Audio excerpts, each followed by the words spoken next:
Hey guys, Kurt here of NK Garage, and for this week, the tool haul is a bunch of old, rusty, weird wrenches. I found this lot on eBay. This was actually an auction lot. There are 30 wrenches, and it was an auction that I kind of figured I'd bid on it, see where it goes. You know, these kinds of things, don't seem to get too much traction on eBay, so I figured, it's probably a small market and I could snag it for a good price. There's some interesting pieces in here that caught my eye, and there's also just some weird stuff and some ugly stuff too. So we're going to go through each one by one, take a look, and you guys can let me know if I made a good purchase or a bad purchase. All right, Nick's gonna come around, get a nice view, and we'll just pick them out one by one. First off, we got an old S-curve wrench. It's a double open end. It's made by Lakeside Forge in Erie, Pennsylvania. It's number 304. This side, it's got a B or an 8. And then we got a little maker's mark or something over here. Altogether, it's not in bad shape, for a wrench that's, probably almost 100 years old. It's kind of cool. I always like the S-curve wrenches, and I like to find them, when they're in condition that, isn't completely beat to hell. So I'd say that one was a win. Next up, we got an old engineer's wrench, and it's very bent in many directions. And it's beat, and it's definitely used. The only thing that I can find on here is we got this B, and that's actually raised. It's not stamped. So that was probably in the forge. On this side, there's an 8. And that's about it for this one. Definitely an old piece. Stuff like this makes good wall art, man cave. I even, got a couple of these hanging up in my shed, garage, anywhere, I don't think anybody's using this wrench anymore, and it's not really a collector's item because it doesn't have any maker's marks or anything like that, but it's an interesting piece for some wall art, that's for sure. Or you could probably use it as a weapon because it's got some good weight to it. You can probably give somebody a bad time with that, I should say. Here's a tappet wrench with the S-curve style. This is one of the pieces that really caught my eye and the reason why I bought it. It's a Billings, and it's the BA8. It's got the chrome molybdenum. It's cool. This is a really cool wrench. It's 1/2 inch on both sides. It's stamped on both sides here. Definitely an interesting tappet wrench. I've never seen one with this kind of geometry to it. And overall, it's not in too bad shape. It's been used and it's kind of been widened open just a little bit. But that happens because these are made with such thin amounts of steel. But I really like that one. I'm going to say that's another winner. This guy, made in USA. It's got this Circle H logo, which I'm not sure what manufacturer that is. Is this Hinsdale? Does anybody know if this is a Hinsdale wrench? It's some kind of old ratcheting wrench. There's no reversible switch or anything like that on here. It's not actually functioning right now. It's kind of locked up with old grease and grime. But this is definitely an interesting piece. It's like riveted together. It's got 2 pieces of steel, and then it's got these 2 rivets here. Very interesting. I've never seen anything like this before. It's not even marked what size it is. It's just a 6-point box end. Let's take a look at this one. I don't know what's going on here. I don't know if that's some kind of specialty wrench or if it was some kind of specialty wrench and it's partially broken. I can't tell if pieces have been broken off or if it was completely designed to be like that originally. And this one is definitely old and unique. There's a little bit of writing over here. It says T58. I think the next letter is a 0 and then a 3. And then there's some kind of like maker's mark behind there. It looks like some kind of circle logo. It's hard to tell what, this is very pitted. It's been cleaned, obviously, but it's hard to read some of these older markings on these things. If anybody knows anything about this, definitely leave a comment below and, just mark the timestamp from the video so I know which wrench you're talking about. Here is a very old Herbrand wrench. It says Herbrand right there in the script logo, Vermont. And then it has an O. I don't know if that means Ohio. I'm not too sure. It's a combination wrench for sure. It's definitely very old. 2334 is the number of it. And it's been used a lot. Quite an interesting piece. I was very surprised to see that Herbrand logo on there. I was not expecting that for something that looks like this. I've just never seen anything like that. Here is a possibly homemade wrench. This is like a lathe style wrench. You got 2 box ends. I think this one's bigger than that one. It's possibly 1/2 inch, 9/16. Got a little bend to it. Interesting. Definitely unique. Williams Engineer's Wrench. It's the BW704. And it's a 3/4 Engineer's Wrench. It's got some rust and some pitting, but overall, it doesn't really look like this wrench got used much. It just lived in a bad environment. Pretty straight, not too much wear or damage on the open end. Here's another one that caught my eye. It's a Durochrome, forged in USA. It is number 1884, and it's 3/4 by 3/4. It's got the offset angle wrench. It's definitely a cool one. This is probably one of my favorites out of the lot.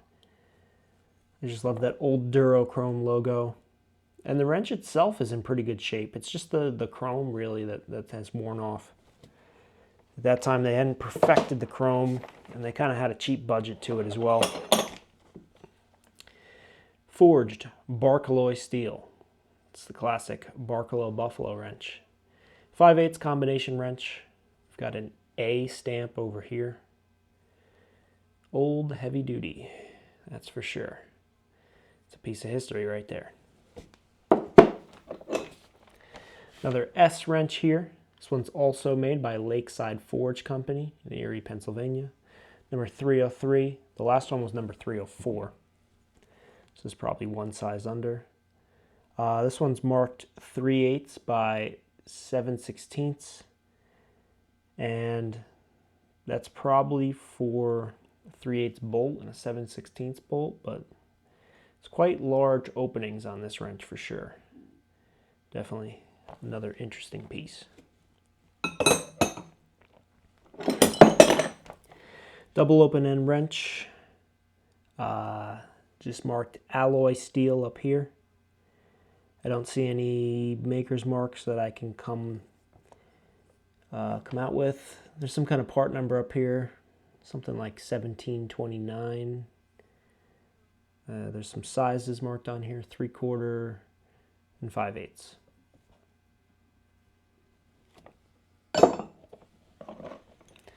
This one is interesting. Marked crown here, hardened steel. Got the 5/8, got the 3/4, and 3/8 by 24 threads. It's like a thread chaser. Sure, I guess, if you need to clean up some threads real quick, you're not gonna I don't think you're starting from scratch with this, but you could probably clean up those threads. I've never seen that kind of feature in a wrench before, so that was cool. This one is marked Marion. I have never gotten a wrench marked with that. I don't know what that means. I don't know what that company is or maker. And this is an old one. This one is definitely quite old. I couldn't even give you an accurate idea of what decade it's from. But, you know, I've seen wrenches that, you know, are from, you know, the turn of the century. And this could be from the 1800s maybe. Somebody knows.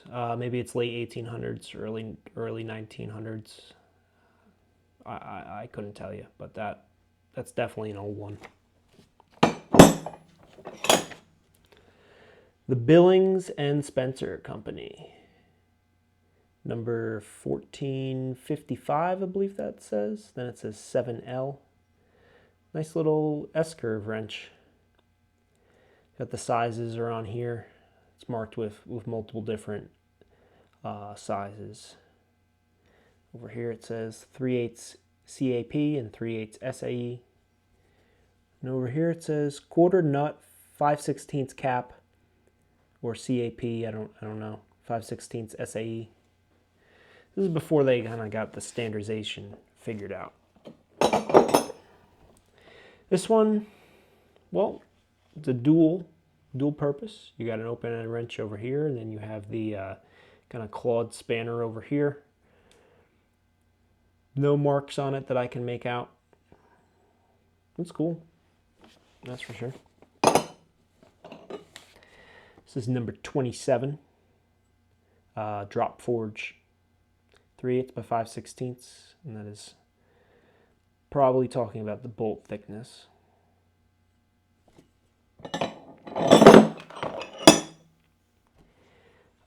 Billings and Spencer.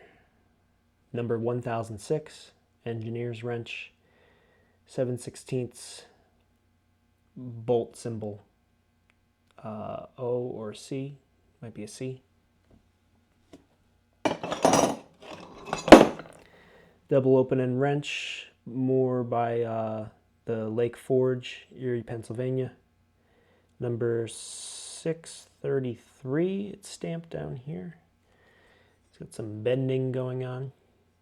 It's a thinner wrench, kind of like a tappet style. It's a special up here. It's very special. We've got the Instant Grip, made in Western Germany. And it's kind of like a quick adjustable wrench.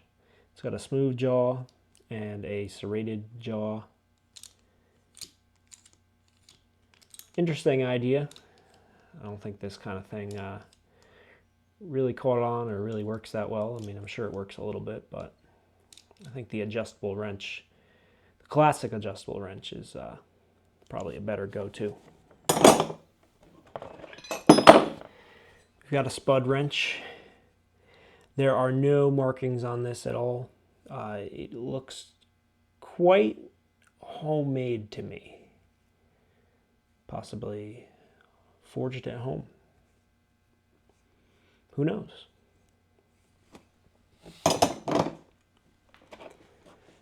This one here is a Bonnie, number 2723, obstruction style wrench, chrome vanadium, 3/8 by 7/16. Yeah. This guy is got nothing legible on it. Could be from rust, or it could just be unmarked. I'm not sure.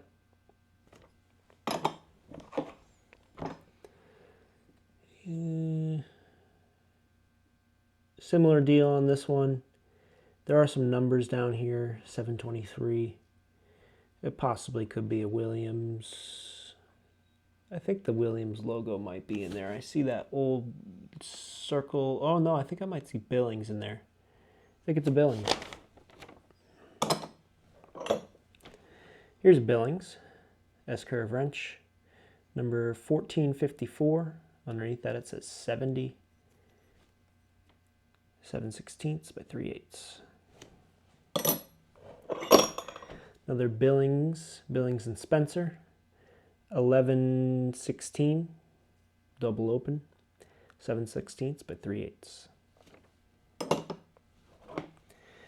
Another Billings and Spencer, 1455, like the other one, but under that it says 71. And then we got some of those similar markings as before on here. And got a couple more. This is a lathe wrench. It's the 8-point style,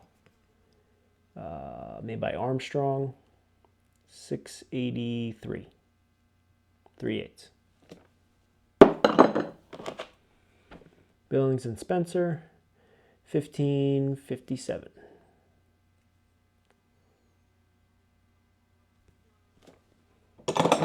And last but not least, we got an old Ford wrench, Ford USA, with the M stamp. Wasn't too bad. Honestly, you guys can tell me. I think I might have overpaid on this one a little bit. The starting bid was 35 bucks, I think. I bid up to 45 bucks, but the shipping and the taxes got me, paid $70 for this lot. There are 30 pieces, so that's $2.34 a piece. There's some good stuff, but there's some stuff. You know, if I resell all of it, I think I can get my money back for sure. I'm sure this wrench could be worth 15 to 20 bucks. These usually go for 15 bucks, Ford wrenches. These S-curve wrenches, I could probably get 15 bucks or so on. Those are gross prices. You know, eBay takes their cut for sure, so you get a margin of that. Overall, it's not too bad, but it was kind of fun. If I had bought this at a yard sale, I probably would have paid $20 to $25 for this lot, and I'd feel a lot better at that price. But I mean, overall, I'm not upset. You know, I got the Durochrome, I got the Ford, got some nice S-curve wrenches, so I think I did all right. You guys let me know if there's anything in here that you know more about. Just leave it in the comments. I'm always looking to learn about this kind of stuff. That's why I buy this stuff. I think it's really cool, and I think it's really interesting. And before we go, I want to give you guys a little tour of our eBay room. So this is what we call the tool room, and then there's the garage is over there. But obviously, if you guys have been watching for a while, you understand that we resell a lot of the tools that we buy. You always pick a couple pieces out, but I can't keep them all, or else I can't keep doing this. You know, I got to resell to recoup the funds to keep the tool hauls coming. It's kind of a rolling thing. You know, the money comes in, and as there's more money, we can buy more tools. So come check out the eBay room. Gotta say, I'm very lucky that Nick has, you know, allowed me to use this room, this part of his house, as part of our NK Garage business. This is a dual-purpose room. We do some stuff in here for the landscape business. We do our estimates in here in our office meetings. But what you got here on this wall, we have 3 of these wire racks, and we've got many plastic bins. And these are all full of inventory. Right now, our eBay store has 900 and something items listed. At one point, we were almost at 3,000, but in the summer, we kind of sell more than we get listed. But we'll just open up some random drawers, you know, in here. You know, this is some stuff that's kind of older. This is some of those Roscoe screwdrivers. I just thought it was funny. They say the space age finish. This came from one of the KD tool hauls. You know, we've got a flywheel turning tool. If you guys have been watching the channel for a while, you'll probably recognize a lot of this stuff. But we've got our super big sockets in here. These are the 1-inch drive ones by Armstrong. They're all new old stock. They just have shelf wear and they've been paint marked. But these are heavy duty. 3 5/8 inch Armstrong. Yeah, this is some serious stuff. These things, I think we've sold about 4 of them. We've had them for probably 6-8 months, maybe 10 months. And, you know, we paid I think I paid $11 a piece for these, and they sell for like around $75 average on eBay, and the profit from that is, you know, probably around like 30-40 bucks. We've got drawers of smaller stuff. This drawer doesn't have much in it, but got some sockets, some wrenches.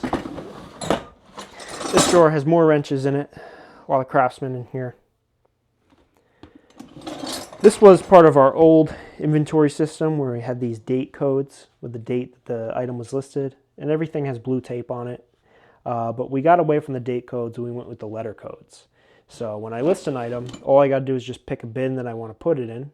This bin here is CC, and then when the item sells, you go into the CC bin, and then eBay tells you, oh, it's item number CC13, and you pick out CC13. So it makes it pretty easy to find inventory. So at some point we'll probably do a more in-depth kind of introduction to this. I might do a whole video on that, but I kind of want to just give you guys a little peek and let me know if that's something you want to see. I think we're running out of battery in the camera, so I'm going to have to call this video a little short on that. So we'll do more of that soon. But thank you guys for watching, and of course, if you're interested in any of this stuff, they got sockets, wrenches, all sorts of various tools. You've seen it in our tool hauls. You know, we usually will tell you what we plan on keeping and what we plan on reselling. You know, come visit the eBay store. Link is in the description below. Everybody from YouTube gets 10% off. The coupon code is in there. It's called NK YouTube. No caps, no spaces.